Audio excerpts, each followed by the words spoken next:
Hi class 9th, welcome to our channel Rising Classes. Please subscribe this channel, press bell icon for more videos.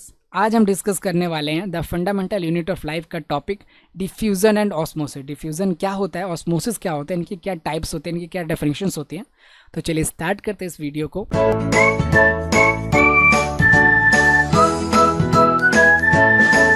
देखिए सबसे पहले diffusion क्या होता है। देखिए डिफ्यूजन होता है the process of movement of substance from high concentration to low concentration. मान लीजिए कोई सब्सटेंस है, एक जगह पे बहुत ज़्यादा सब्सटेंस प्रेजेंट है और एक जगह पे क्या है, बहुत ही लो प्रेजेंट है। तो जो हाई अमाउंट और कंसंट्रेशन से लो की तरफ ट्रांसफर होता है ना, उसे हम क्या कहते हैं, डिफ्यूजन कहते हैं। ठीक है, डिफ्यूजन क्या होता है, diffusion is a process of movement of a high concentrated जो सब्सटेंसेस होते हैं, जहाँ पे मान लीजिए बहुत सारे कि कोई बहुत सारा सब्सटेंस प्रेजेंट है एक जगह पे, तो वो हमेशा लो कंसंट्रेटेड सब्सटेंस की तरफ जाने की पूरी कोशिश करता है। उसी प्रोसेस को हम डिफ्यूजन बोलते हैं। समझे। सपोज करिए आप आपने घर में एसी चलाया है ना, और आपके घर में कूलिंग हो गई, गैस भर गई, वो एसी वाली कूलिंग है। अब अगर खिड़की खोलोगे, विंडो खोलोगे या फिर डोर ओपन करोगे, तो वो आपकी जो घर की हवा थी, घर की जो गैस थी, ठंडी हवा, वो बाहर की तरफ जाती है। क्यों? क्योंकि जो ठंडी हवा थी आपके घर में ज़्यादा कंसनट्रेट हो गई, तो उसका कंसनट्रेशन हाई हो गया था आपके घर में। ठीक है, दैट्स वाई कूलिंग हुई थी। तो वो क्या करेगी, वो गैस बाहर की तरफ जाने लगती है और आपका घर क्या हो, धीरे धीरे कूल से नॉर्मल टेम्परेचर पे आने लगेगा। तो यही है, ये भी एक बहुत अच्छा एग्जाम्पल है डिफ्यूजन का। ठीक है, बाकी आप इस इमेज को भी देख सकते हो। यहाँ पे क्या होते हैं, बहुत सारे सब्सटेंस प्रेजेंट है इस एरिया में, आप देख सकते हो यहाँ पर। और यहाँ से क्या कर रहे हैं, यहाँ पे मूव कर रहे हैं, क्योंकि यहाँ पे हाई कंसंट्रेशन है। कोई भी चीज़ यहाँ पे ज़्यादा है और इधर कम है, तो ज़्यादा से कम वाले की तरफ जाने की कोशिश करती है। इसी प्रोसेस क्या कहते हैं, diffusion. Diffusion is the process movement of substance from its high concentration to low concentration.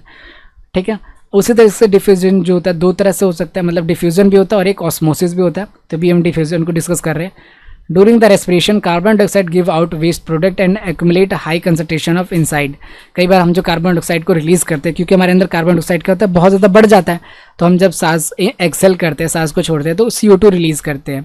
ठीक है, इस तरीके से बाहर एनवायरमेंट में ऑक्सीजन ज़्यादा हो जाता है, तो जब हम इनहेल करते हैं, सांस लेते हैं, तो ऑक्सीजन को लेते हैं। तो ये आपका डिफ्यूजन था।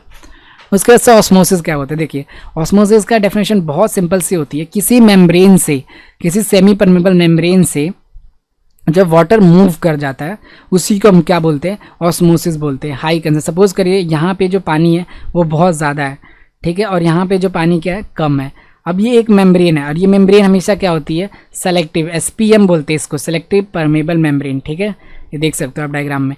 अब यहाँ से पानी इधर को मूव करता है, इसे हम क्या बोलते हैं, ऑस्मोसिस बोलते हैं।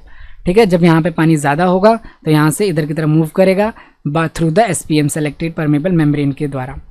आप इसे देख सकते हो। सपोज करिए यहाँ पे क्या था, कंसंट्रेशन क्या था, पहले क्या था, यहाँ पे ज़्यादा था, अब यहाँ से इधर को मूव कर गया, या फिर वहाँ से इधर को मूव कर गया थ्रू द SPM। इसे हम क्या कहते हैं, ऑस्मोसिस कहते हैं।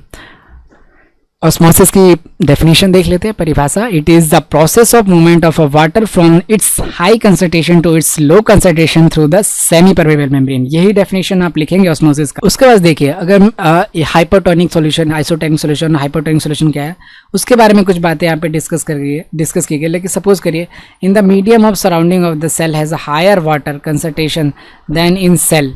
ठीक है, अगर ये एक बात कहता है कि अगर आपकी जो सेल है, सेल के आसपास जो चीज़ें हैं, वहाँ पर वाटर कंसंट्रेशन अगर ज़्यादा है, तो क्या होगा, बाहर से कोई भी चीज़ अंदर की तरफ आएगी। क्यों? क्योंकि बाहर जो है कंडीशन, बाहर जो है कोई भी चीज़ ज़्यादा है। सपोज करिए ये आपका सेल है, ठीक है, सेल के अंदर ये सब कंपोनेंट्स वगैरह प्रेजेंट है, और ये जो बाहर है ना, यहाँ पे वाटर क्या है, लेवल ज़्यादा है, यहाँ पे पास में इसके आसपास क्या है, वाटर ज़्यादा है। तो अब ये वाटर क्या करेगा, सेल के अंदर मूव करने लग जाएगा। ठीक है, क्योंकि यहाँ पे कंसंट्रेशन वाटर की क्या है, ज़्यादा है। सेल के सराउंडिंग, सेल के बाहर यानी सेल के आसपास वाटर ज़्यादा है, लेकिन सेल के अंदर कम है, तो बाहर से सेल के अंदर सॉल्यूशन आने लग जाएगा। तो उसे हम क्या बोलते हैं, हाइपोटोनिक सॉल्यूशन बोलते हैं। ठीक है, cell will gain the water by osmosis, such is dilute solution is called a hypotonic solution. ठीक है, बाहर की तरफ क्या होता है, कंसंट्रेशन ज़्यादा हो जाती है जब सेल के अंदर तो पानी कम है, लेकिन बाहर की तरफ सेल के बाहर की तरफ ज़्यादा है, तो उसी कंडीशन को क्या बोलते हैं, हाइपोटोनिक बोलते हैं। तो बाहर से जो वाटर है ना, वो सेल के अंदर आने लग जाएगा through osmosis. Through the water molecule across passing membrane, plasma membrane से पास होगा both side, but not water will enter this cells. The cell store swell up and increases the volume and the process called the endosmosis. Endosmosis क्या होता है कि अब बाहर से क्या होगा, बाहर से जो भी कंसेंट सेल बाहर से जो भी वाटर मोलिक्यूल्स है या फिर दूसरी चीज़ें वो क्या होगी सेल के अंदर आ जाएंगी और उससे क्या हो जाएगा सेल क्या हो जाएगा फूल जाएगा, उसका साइज क्या हो जाएगा इंक्रीज हो जाएगा। ठीक है, देखिए ये रहा एग्जाम्पल, ये हाइपोटोनिक का एग्जाम्पल है। ये देखो आप इसको डायग्राम को एज्यूम करके रहे होंगे, देखो ध्यान से देखो इस डायग्राम को सिर्फ हाइपोटोनिक के लिए है ना, बाहर की चीज़ें अंदर आ रही हैं तो पहले पतला था अब ये क्या होगा मोटा हो गया। तो इसी प्रोसेस को हम क्या कहते हैं एंडो ऑस्मोसिस कहते हैं। ठीक है, एंडोस्मोसिस की बाहर से जब चीज़ें सेल के अंदर आती हैं सेल का साइज या वॉल्यूम बढ़ जाता है, इसी प्रोसेस को हम एंडो ऑस्मोसिस कहते हैं। उसके बाद देखिए इसे आइसोटोनिक होता है। देखिए आइसोटोनिक क्या है कि जो बाहर और अंदर दोनों क्या हो इक्वल हो। ठीक है, बाहर जितना है उतना अंदर भी है, तो इसमें क्या होगा ना बाहर जाएगा ना अंदर आएगा, ना सेल के अंदर कोई चीज़ आएगी ना सेल से बाहर कोई चीज़ जाएगी।